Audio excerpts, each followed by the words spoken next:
नया स्कूल। कुछ कहानियां ऐसी होती हैं जो आपके दिल को छू जाती हैं। आज की कहानी भी कुछ ऐसी ही है। गायत्री एक सिंगल मदर थी और हाल ही में वो अपनी 13 साल की बेटी आर्या के साथ मुंबई वापस शिफ्ट हुई थी। आर्या के पैदा होने पर गायत्री ने मुंबई छोड़ दिया था और वो अपने पति और माँ बाप को छोड़कर सबसे दूर रहने चली गई थी। लेकिन अब वो 13 साल बाद फिर से वापस अपने पुराने घर में आई थी। अगले दिन आर्या का अपने स्कूल में पहला दिन था, जहां नए स्कूल में जाकर लोग नए दोस्त और एक्सपीरियंसेस के लिए एक्साइटेड होते हैं।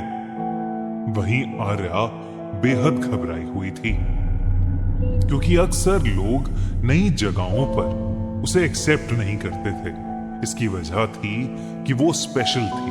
उसका चेहरा और स्वभाव बाकी बच्चों से थोड़ा अलग था। उसके चेहरे पर हमेशा मुस्कान रहती थी, पर बोलने का अंदाज थोड़ा धीमा था। उसकी आंखों में एक अलग सी मासूमियत थी और वो हर चीज को औरों से ज्यादा महसूस करती थी। आर्या को डाउन सिंड्रोम था। डाउन सिंड्रोम एक जेनेटिक कंडीशन है, एक ऐसी बीमारी है जिसके साथ ही बच्चा पैदा होता है और इसकी वजह होती है हमारे शरीर में एक एक्स्ट्रा क्रोमोसोम का होना। इसका असर उस इंसान के फिजिकल डेवलपमेंट यानी शारीरिक विकास और लर्निंग एबिलिटी यानी सीखने की क्षमता पर पड़ता है।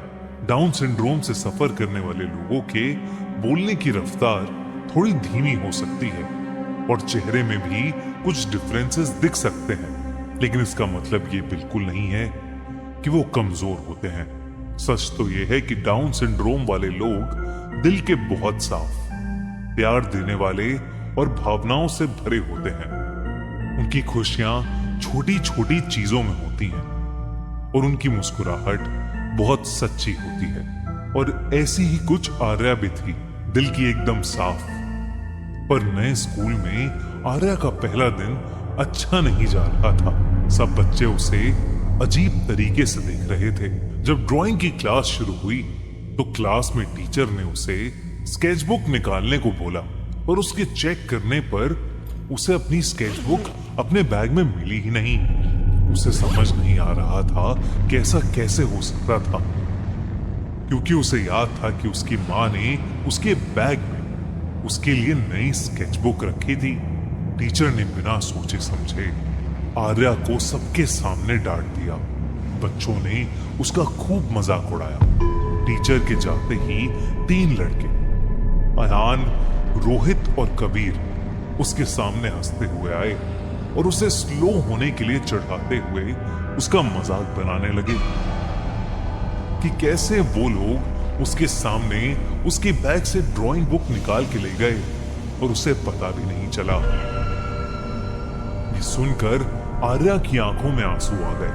उन तीनों ने आर्या की स्केचबुक उसके सामने फाड़ दी और आर्या जोरों से रोने लगी। ब्रेक में जब वो ग्राउंड में बैठकर रो रही थी तो उसे अपने कंधे पर किसी का हाथ महसूस हुआ। उसने ग्राउंड में इधर उधर देखा, लेकिन दूर दूर तक उसके सिवा वहां कोई नहीं था।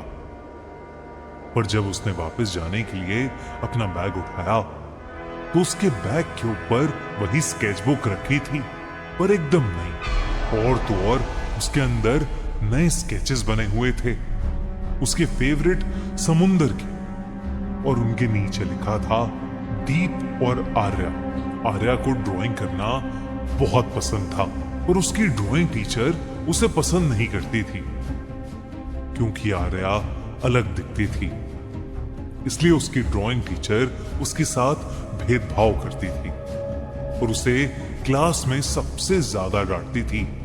एक बार तो उसने आर्या को पूरी क्लास के सामने एक राक्षसी बुलाकर उसे इंसल्ट किया।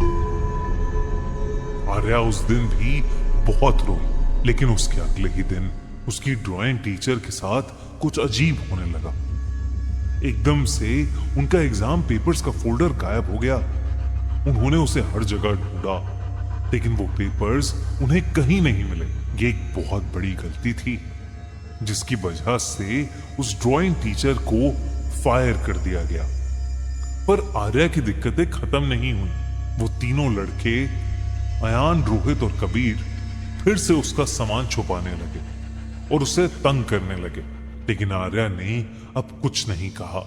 सिर्फ एक मुस्कान थी उसके चेहरे पर, जैसे कोई था जो उसे हर वक्त देख रहा था और अपने जादू से उसकी छुपाई हुई चीजें वापस ला रहा था। एक दिन स्कूल के आखिरी पीरियड में उन तीनों लड़कों ने आर्या को एक छोटे से स्टोर रूम में बंद कर दिया।